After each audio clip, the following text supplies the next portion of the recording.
জ্যোতিষ যদি সায়েন্স না হতো, তুমি একদম রাজাদের আমলের একটা কথা চলো। রাজাদের আমলে যে কোনো রাজারা যখন রাজত্ব করেছেন, তার রাজদরবারে একজন রাজ্যোতিষ থাকতো। এবং তিনি ডিসাইড করতেন কখন রাজা বেরোবেন শিকারে, কখন রাজা যাবেন বিয়ে করতে, মানে কতগুলো রানীর সাথে তার বিয়ে হবে, কখন রাজা রাজা পিতা হবার যোগ্য, কখন রাজার সিংহাসনে বসবেন রাজত্ব করার জন্য। এবং তার সাথে হচ্ছে সবথেকে বড় ব্যাপার, রাজা কখন যুদ্ধে যাবেন, যে যুদ্ধে উনি জিতবেন। এবং যদি তুমি এই গ্রহরত্ন কাজ না করতো, তাহলে ইন্ডিয়া থেকে চুরি করে নিয়ে যাওয়া কোহিনূর আজকে ইংল্যান্ডের রানীর মাথায় থাকতো। ঠিক।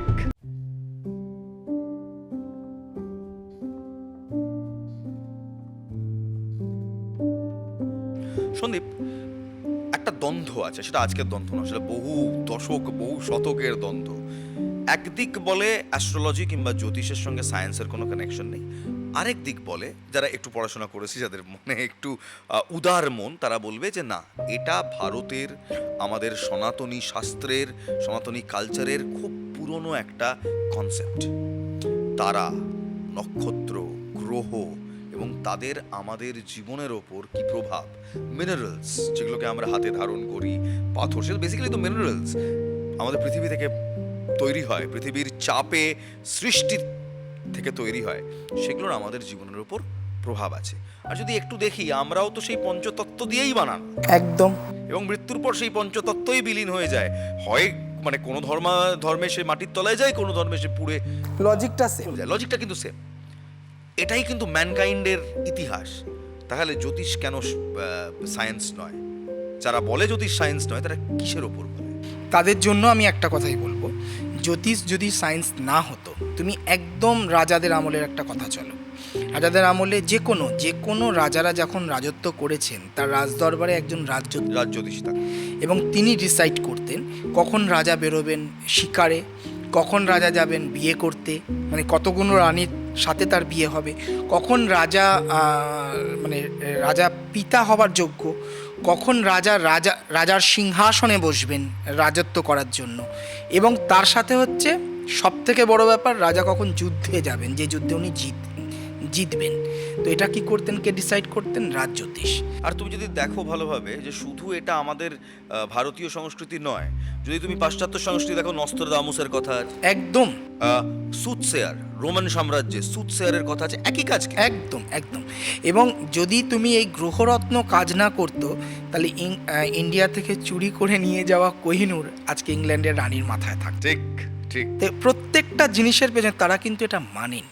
এবং তুমি বিভিন্ন বিদেশিদের কালচার তুমি যদি দেখো, তাদের যদি বিয়েগুলোতে দেখো, তারা ম্যাক্সিমাম ক্ষেত্রে, আমরা যেমন আমাদের কালচারে, ভারতীয় কালচারে বিয়েতে তো সোনা প্রচণ্ড পরিমাণে পরা হয়, কেউ রূপো পরছেন, কিন্তু বিদেশি কালচারে এমারেল্ড পরবে, এমিথিস্ট পরবে, মানে আমি রুবি পরবে, হার হিসেবে বলছি, কানের হিসেবে বলছি, বা ছেলেকে আংটি হিসেবে বলছি, অনেকে দেখবেন টোপ্যাজ পরবে।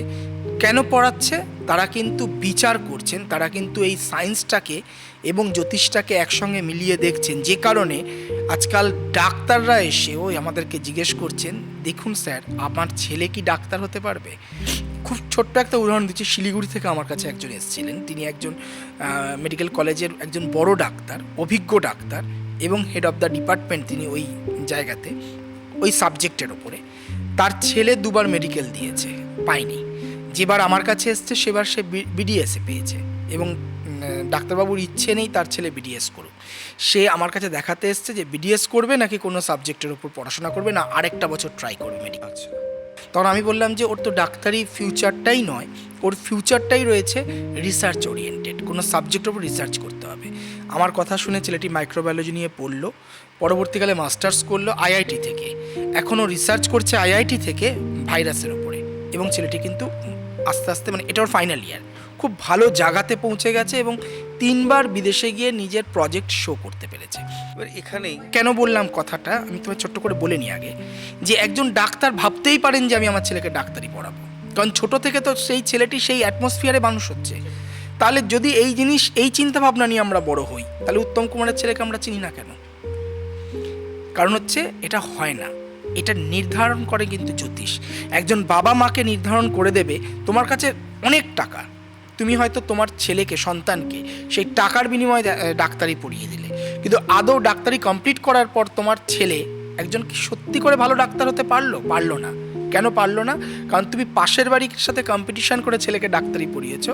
তার চার্ট, তার গ্রহ কিন্তু ডাক্তারি নয়, তার চার্ট ছিল টেকনিক্যাল ওরিয়েন্টেড, তার চার্ট ছিল একজন খুব ভালো ব্যবসায়ী।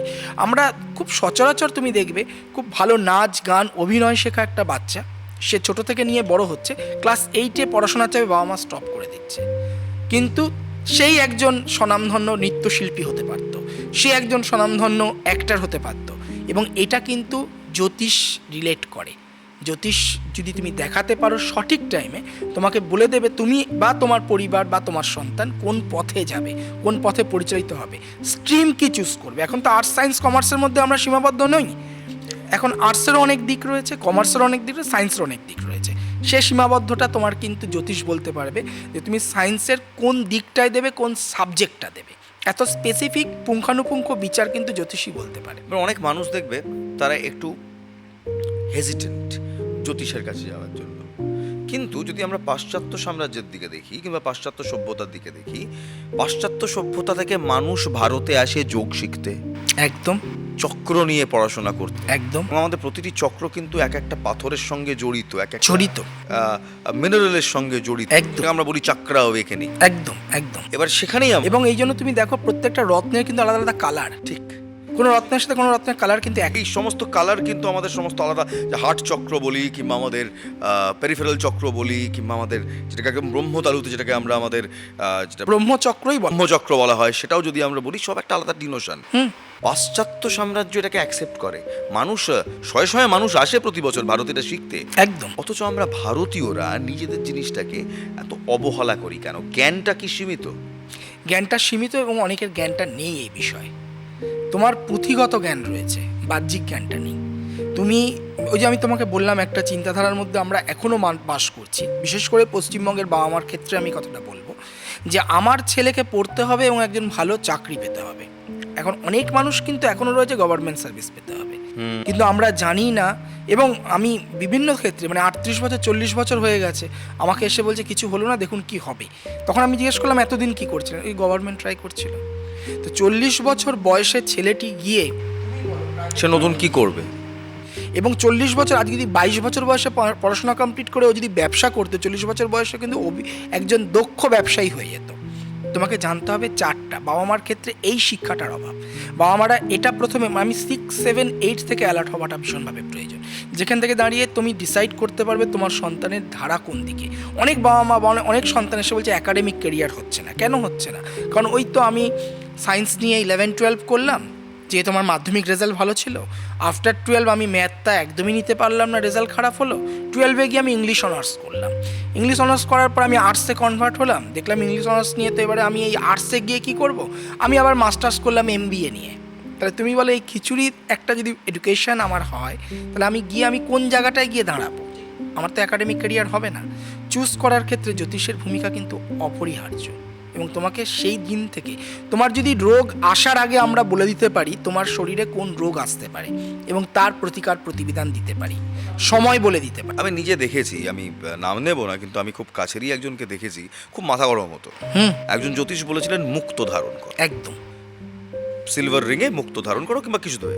এবং তারপর সত্যি আমি তাকে দেখেছি কুল হেডেড হয়ে যেতে, ওই হট হেডেড টেম্পারমেন্টাল যে শর্ট টেম্পারটা ছিল তার, সেই ট্যাগটা একদম উঠে গেল, চলে গেল। এবং সবসময় আমি তোমাকে একটা জিনিস বলি, যে বলা হয় না যে বুধ খারাপ মানে পান্না পড়ে নাও। বুধ হচ্ছে বুদ্ধির কারক গ্রহ। তোমার যদি বুধ খারাপ হয়, তুমি যদি পান্না পড়ো, মানে সেটা চার্ট অনুযায়ী আমি বলছি, বুধ ঘাতক স্থানে বসে আছে, বুধ দ্বাদশ স্থানে বসে রয়েছে, তোমার বুদ্ধির অপপ্রয়োগ হবে। তখন কি হবে? তুমি নেগেটিভ কাজগুলো করবে। মানে একটা মানুষ, আজকে আমরা আব্দুল কালামকে চিনি, আজকে আমরা নাম নিচ্ছি না, কিন্তু সেই একই নামের আরও অনেক সন্ত্রাসবাদীরাও আছে যাদেরকে আমরা শুনে। একদমই তাই আমি বলতে চাইছিলাম। তো ঘটনাটা হলো যে একজন কুখ্যাতি, একজন সুখ্যাতি, ঠিক একটা মানুষের কিন্তু বুদ্ধির দুটো কাজ করে, একটা কুবুদ্ধি, একটা সুবুদ্ধি। সে কুবুদ্ধিগুলো ওই বুধের পান্না পড়ার পরই কুবুদ্ধিগুলো তার চালু হয়ে যাবে, সমাজে নিম্ন স্তরের লোকেদের সাথে মিশবে। এই যে আমরা পাথর ধারণ করি, কোনো পাথর কি নিজে নিজে ধারণ করা উচিত নয়, খসে পড়ে যেতে পারে, পড়ে যেতে পারে। এবং সেটা বলা হয় যে অনেকে বলেন কি আমার মনে হয় কাজ শেষ হয়ে গেছে তাই পড়ে গেছে। সত্যি কি তাই নাকি? অ্যাকচুয়াল তা নয়, কারণ পাথরের কাজ শেষ হয়ে যাওয়া, এবং অনেকে বলে যে তুমি পাথরটা তো আজকে 30 বছর ধরে পড়ে রয়েছে, এই পাথর আর পড়তে পারবে না, এর কাজ, এর পাওয়ার শেষ হয়ে গেছে। কখনোই নয়। কোনো ভালো কোয়ালিটির পাথর তুমি 1 জেনারেশন নয় 3 জেনারেশন পড়তে পারে, এবং পাথরের কাজ শেষ হলে কখনো পাথর পড়ে যায় না। পাথরের পড়ে যাওয়ার কারণটা হচ্ছে সেটা মেটাল, একটা রূপো বা সোনায় আমরা পড়েছি, সেটা ক্ষয় হয়ে গেছে, লুজ হয়ে গেছে, পড়ে গেছে। তোমায় জানতে হবে সেই গ্রহেটার প্রতিকার এখনও তোমার প্রয়োজন আছে কিনা, এবং রিপিটেডলি তোমাকে আবার, এবং সেটা জ্যোতিষী বলবে। জ্যোতিষী বলবে। ভালো জ্যোতিষ তোমাকে না দেখালে তো হবে না। এক্স্যাক্ট। কারণ তোমাকে তো সবসময় এক্সপার্টের কাছে যেতে হবে। আজকে তো আমরা ডাক্তারের কাছে যাওয়ার পর সেই ডাক্তারকে দেখানোর আগে তার ডিগ্রিটা দেখি, তারপর ডাক্তারের কাছে অ্যাপয়েন্টমেন্ট লেখাই। সেই ডিগ্রিটাই হচ্ছে মেন কথা। একেবারে অসংখ্য ধন্যবাদ সন্দীপ, কারণ তুমি যে স্পষ্টতার সঙ্গে এই সায়েন্সটাকে তুলে ধরলে, এবং এই সায়েন্সের সত্যি ছোট ছোট কণা আমাদের সঙ্গে জড়িত। ঠিক যেভাবে একজন ডাক্তারকে না দেখিয়ে রোগ নিরাময়, ঠিক সেভাবে একজন জ্যোতিষকে না দেখিয়ে হয়তো আমাদের দোষ নিরাময়ও না, গ্রহ সংস্কার কখনোই হবে না, এবং নিজে নিজে করতে পারবো না। নিজে নিজে আমি একটা প্রবাল, একটা মুক্ত করতে পারবো না, কারণ তারও সাইড এফেক্ট। তুমি মুক্তের কথা বললে, মুক্তর সাইড এফেক্ট হচ্ছে যদি তার মুক্তটা শ্যুট না করে, তার জল থেকে বিপদ আসবে বা ভেতরে জলজ রোগ হতে পারে। ধন্যবাদ। ধন্যবাদ।